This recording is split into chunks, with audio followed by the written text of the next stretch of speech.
पिछले क्लास में हम लोगों ने अनुच्छेद 352 के अंतर्गत राष्ट्रपति की इमरजेंसी पावर को देखा था। आज के इस क्लास में हम अनुच्छेद 356 के अंतर्गत राष्ट्रपति शासन एवं 360 के अंतर्गत वित्तीय आपात को हम लोग समझने का प्रयास करेंगे। आर्टिकल 355 ये कहता है, आर्टिकल 355 कि जो राज्य सरकारें हैं,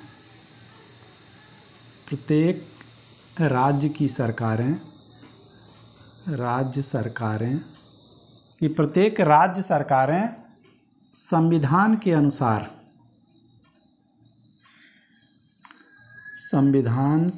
अनुसार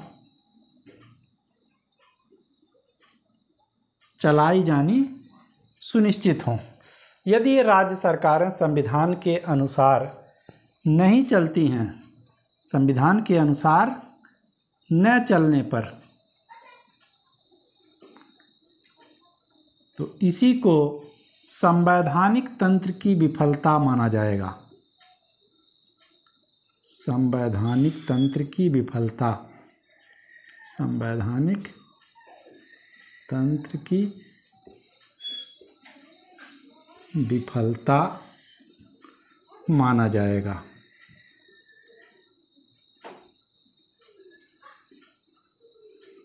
हमने ये कहा कि आर्टिकल 355 ये कहता है कि प्रत्येक राज्य सरकारें संविधान के अनुसार चलाई जानी सुनिश्चित की जाएं। यदि ये संविधान के अनुसार नहीं चलती हैं तो ये माना जाएगा कि उस राज्य में संवैधानिक तंत्र विफल हो गया है। और आर्टिकल 356 के अंतर्गत राज्य में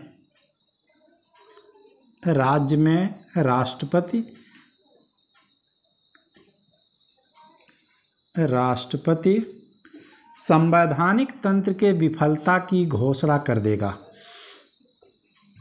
संवैधानिक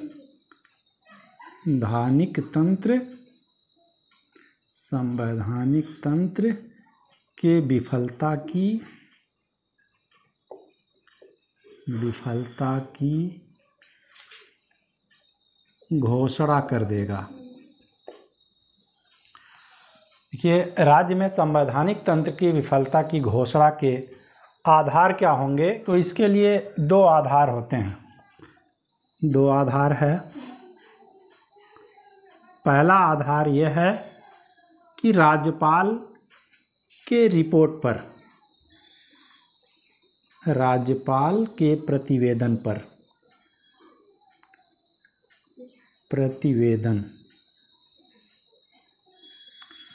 आप जानते हैं कि राज्यपाल की नियुक्ति राष्ट्रपति के द्वारा ही की जाती है और ये राज्यपाल राष्ट्रपति के प्रसाद पर्यंत अपने पद को धारण करते हैं।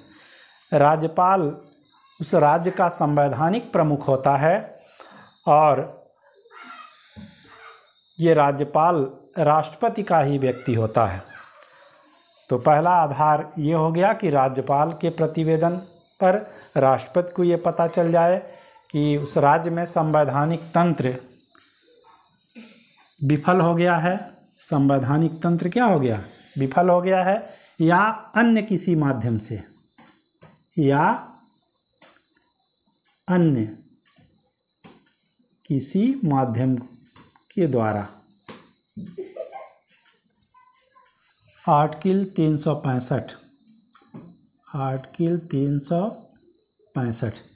365 के द्वारा ये केंद्र जो है राज्यों को निर्देश दे सकता है। केंद्र राज्यों को क्या दे सकता है? केंद्र राज्यों को निर्देश दे सकता है। यदि राज्य केंद्र द्वारा दिए गए निर्देशों का पालन करने में असफल होते हैं तो इसे संवैधानिक तंत्र की विफलता माना जाएगा। आर्टिकल 365 ये कहता है कि केंद्र सरकार राज्यों को निर्देश दे सकती है और यदि राज्य केंद्र द्वारा दिए गए निर्देशों का पालन करने में असफल होते हैं, निर्देशों का पालन नहीं कर पाते हैं, तो उसे संवैधानिक तंत्र के विफलता माना जाएगा कि उस राज्य में संवैधानिक तंत्र विफल हो गया है। इसका अनुमोदन 2 माह के भीतर 2 माह के भीतर संसद के दोनों सदनों यानी कि लोकसभा और राज्यसभा के द्वारा साधारण बहुमत से होना चाहिए। यहाँ पर देखेंगे कि विशेष बहुमत नहीं है बल्कि साधारण बहुमत से यदि उसे पारित कर देते हैं तो वह 6 माह के लिए हो जाएगा। और इस प्रकार से बार बार पारित करके यानी कि पुनः पारित करके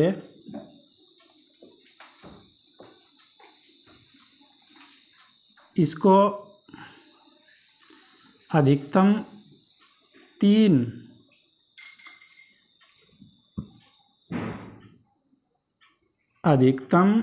3 वर्ष के लिए बढ़ाया जा सकता है। 3 वर्ष के लिए बढ़ाया जा सकता है, लेकिन इसके लिए कंडीशन ये होती है कि अगर 1 वर्ष से अधिक इसे बढ़ाना है, 1 वर्ष से अधिक बढ़ाना है तो इसके लिए 2 कंडीशन होना चाहिए। पहला कंडीशन ये कि पूरे देश में या किसी राज्य में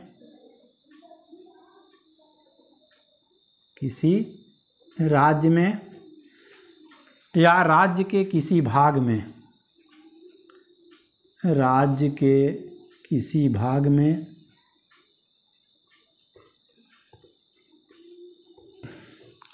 आपातकाल लागू हो,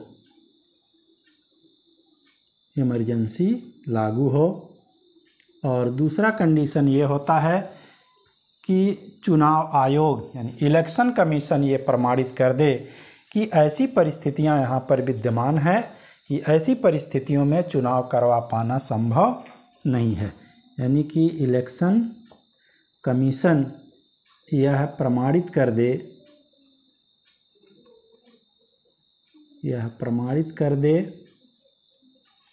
कि ऐसी परिस्थितियों में चुनाव करवा पाना संभव नहीं, कि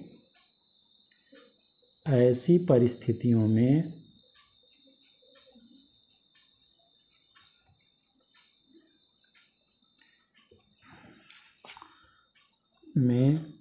चुनाव करवाना संभव नहीं है,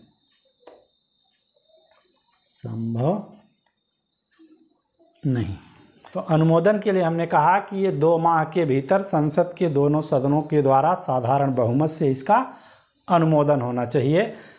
एक बार अनुमोदन हो गया तो ये 6 माह के लिए हो जाएगा, इसका लाइफ बढ़ जाएगा। लेकिन इस तरह से पुनः अनुमोदन करके अधिकतम इसको 3 वर्ष के लिए बढ़ाया जा सकता है, लेकिन 1 वर्ष से अधिक तभी इसको बढ़ाया जा सकता है जब ये 2 कंडीशन लागू हो कि पूरे देश में या राज्य के किसी भाग में आपातकाल लागू हो और चुनाव आयोग यह प्रमाणित कर दे कि ऐसी परिस्थितियों में चुनाव करवा पाना संभव नहीं है। और राष्ट्रपति को अगर वापस लेना हो इसको तो राष्ट्रपति पुनः उद्घोषणा करके उसको वापस ले सकता है। अब देख लें इसका प्रभाव क्या पड़ेगा।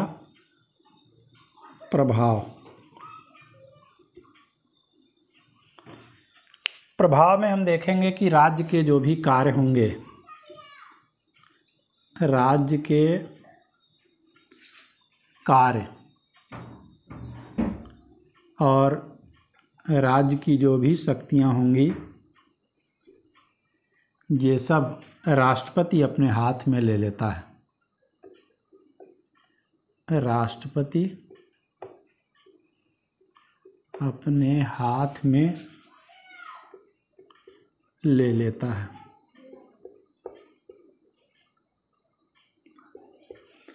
ये राष्ट्रपति राज्यपाल के माध्यम से या अपने द्वारा नामित किसी अन्य व्यक्ति के माध्यम से, नामित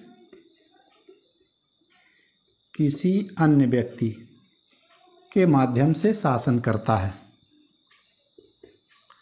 अन्य व्यक्ति के माध्यम से शासन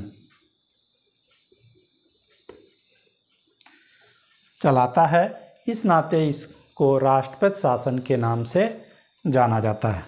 इसे क्या कहते हैं? राष्ट्रपति शासन।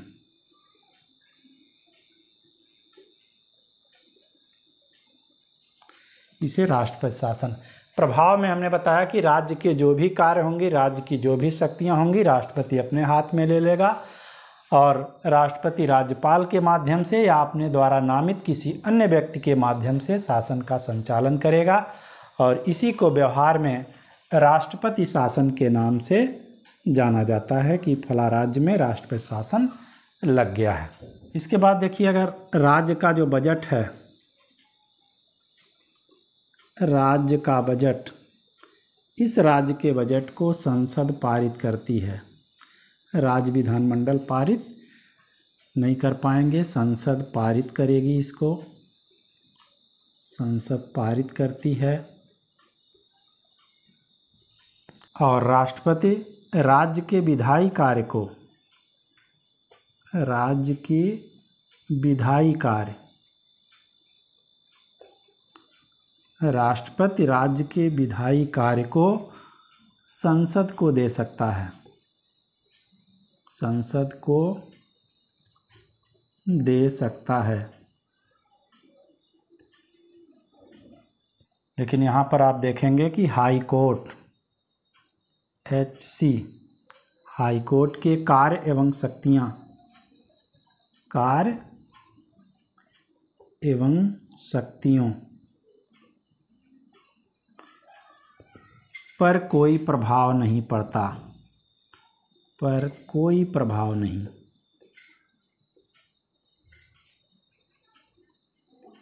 यानी कि उस राज्य के न्याय व्यवस्था पर कोई प्रभाव नहीं पड़ता है।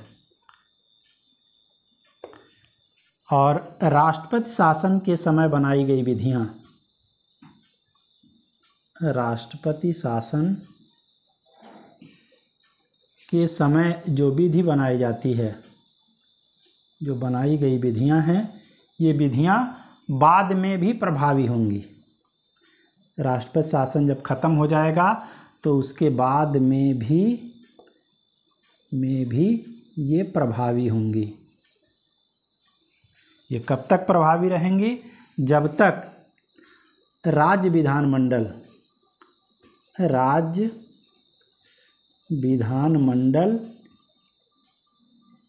इनमें कोई परिवर्तन, राज्य विधानमंडल इनमें कोई परिवर्तन,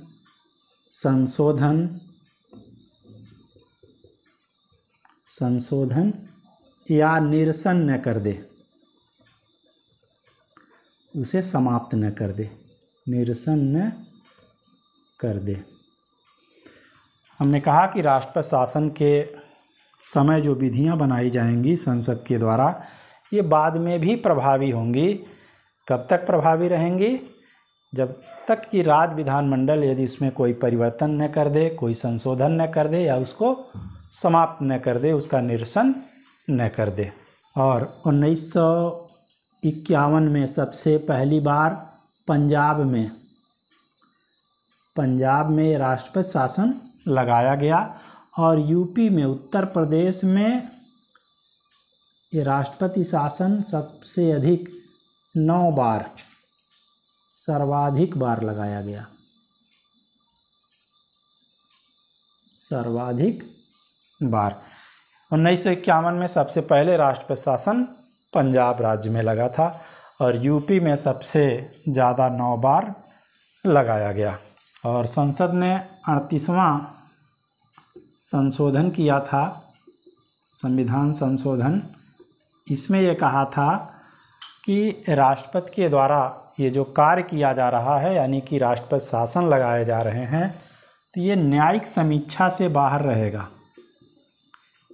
न्यायालय इसकी न्यायिक समीक्षा, न्यायिक पुनरावलोकन नहीं कर सकता, न्यायिक समीक्षा नहीं कर सकता।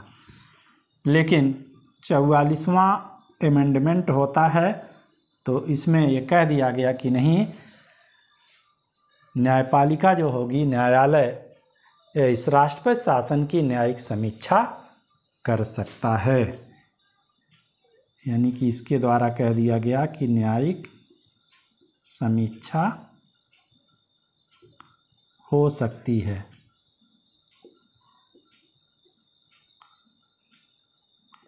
तो ये रहा राष्ट्रपति शासन। इसके बाद हम लोग देखते हैं वित्तीय आपात को। वित्तीय आपात आर्टिकल 360, वित्तीय आपात, इसकी व्यवस्था है आर्टिकल 360। इसके जो आधार बताए गए हैं कि किस आधार पर राष्ट्रीय वित्तीय आपात की उद्घोषणा कर सकता है। अभी तक देखिएगा, भारत में कोई ऐसा कंडीशन नहीं आया है कि राष्ट्रपति को वित्तीय आपात की उद्घोषणा करनी पड़े। फिर भी संविधान के अनुच्छेद 360 में वित्तीय आपात की उद्घोषणा राष्ट्रपति किस आधार पर करेगा, कब करेगा, इसके लिए सारी चीज़ें बताई गई हैं। तो इसका जो आधार होगा, देश की साख, यदि देश की साख जिसको कहते हैं क्रेडिट, देश की क्रेडिट या वित्तीय स्थायित्व, वित्तीय स्थायित्व, देश की साख या वित्तीय स्थायित्व संकट में हो, संकट में हो। देखिए, हम लोगों के पास यदि कोई काम करना है, बड़ा काम, उसके लिए पैसा अगर नहीं है तो हम लोग क्या करते हैं, बैंक में जाते हैं, वहाँ से ऋण लेकर के आते हैं। तो बैंक वो ऋण हमें वैसे ही नहीं उपलब्ध करा देता है, बल्कि उसके लिए हमें शर्तें उसकी माननी पड़ती हैं कि इतने % ब्याज लगेगा, इतने अवधि में हमें उसको लौटाना होता है। यदि हम समय से बैंक के ब्याज को उसके मूलधन सहित लौटा देते हैं तो ये कहा जाएगा कि हमारी क्रेडिट अच्छी है। यदि हम बैंक का ऋण समय से नहीं लौटा पाते हैं तो ये माना जाता है कि क्रेडिट खराब है, और जब एक बार क्रेडिट खराब हो जाती है तो उस व्यक्ति को बैंक ऋण नहीं देता है। उसी प्रकार से एक देश जो है ये विदेशों से ऋण लेता है, अंतर्राष्ट्रीय संस्थाएं होती हैं जैसे विश्व बैंक हुआ, अंतर्राष्ट्रीय मुद्रा कोष हुआ, तो इनसे एक देश जो होता है ऋण लेता है और उस ऋण को उन्हें एक निश्चित अवधि में ब्याज के साथ चुकानी होती है। लेकिन यदि वित्तीय स्थायित्व संकट में हो, देश में गंभीर आर्थिक संकट उत्पन्न हो जाए, तो ऐसी परिस्थितियों में वह ब्याज का पैसा वो देश लौटा पाने की स्थिति में नहीं होता है। तो उसके लिए सबसे पहला चैलेंज ये होता है कि अपनी साख को, क्रेडिट को किसी भी प्रकार से बचाए। तो उसे ध्यान रखना होता है कि वह देश के अंदर कहाँ कहाँ से पैसों को बचा करके कम से कम अपनी क्रेडिट को बचा ले, ताकि भविष्य में उसे कभी भी कर्ज की आवश्यकता पड़े तो उसे कर्ज आसानी से मिल जाए। देश की साख या वित्तीय स्थायित्व यदि संकट में हो तो राष्ट्रपति अनुच्छेद 360 के अंतर्गत वित्तीय आपात की उद्घोषणा कर सकता है। अनुमोदन देख लीजिए। अनुमोदन इसका भी 2 माह के भीतर, 2 माह के अंदर संसद के दोनों सदनों के संसद के दोनों सदन यानी लोकसभा और राज्यसभा साधारण बहुमत से, इसमें भी साधारण बहुमत है, बहुमत से पारित कर दे। साधारण बहुमत से एक बार पारित कर दे तो अनिश्चित काल तक, तो अनिश्चित काल तक ये रहेगा। हमने कहा कि 2 माह के अंदर संसद के दोनों सदन साधारण बहुमत से एक बार यदि पारित कर देते हैं तो यह अनिश्चित काल तक रहेगा।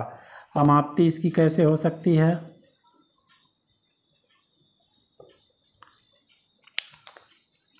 समाप्ति राष्ट्रपति एक उद्घोषणा द्वारा कर सकता है।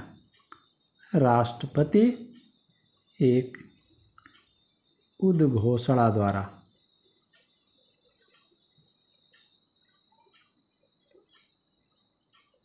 इसकी समाप्ति कर सकता है। तो ध्यान रखिएगा, अनुच्छेद 356 में 2 माह के अंदर वहाँ पर भी संसद के दोनों सदनों द्वारा पारित होना था। तो एक बार अगर संसद उसको पारित करती है तो केवल 6 महीने तक रहता है, लेकिन यहाँ पर एक बार अगर संसद पारित कर दी तो ये अनिश्चित काल तक रहेगा, जब तक कि राष्ट्रपति एक उद्घोषणा द्वारा उसकी समाप्ति न कर दे। इसके प्रभाव को हम लोग देख लेते हैं। प्रभाव क्या पड़ेगा? संघ की जो कार्यपालिका होगी, संघ की कार्यपालिका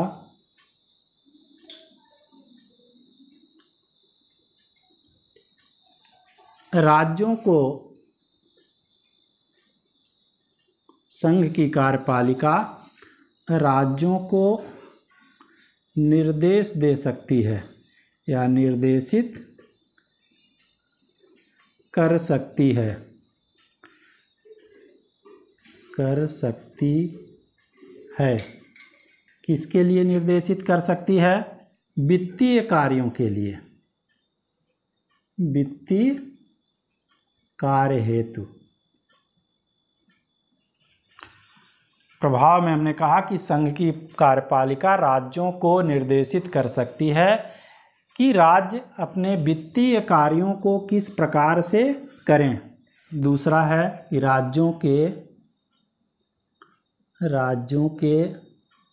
धन विधेयक, धन विधेयक और वित्त विधेयक, वित्त विधेयक ये राष्ट्रपति के लिए आरक्षित किए जा सकते हैं। राष्ट्रपति के लिए आरक्षित किए जा सकते हैं। संघ की कार्यपालिका राज्यों को निर्देश दे सकती है कि वह वित्तीय कार्यों को किस प्रकार से करें। राज्यों के धन विधेयक और वित्त विधेयक राष्ट्रपति के लिए आरक्षित किए जा सकते हैं। और संघ तथा राज्य के जितने भी, संघ एवं राज्य के जितने भी अधिकारी हैं, जितने भी कर्मचारी हैं, सबके वेतन में कटौती की जा सकती है। संघ एवं राज्य के कर्मचारियों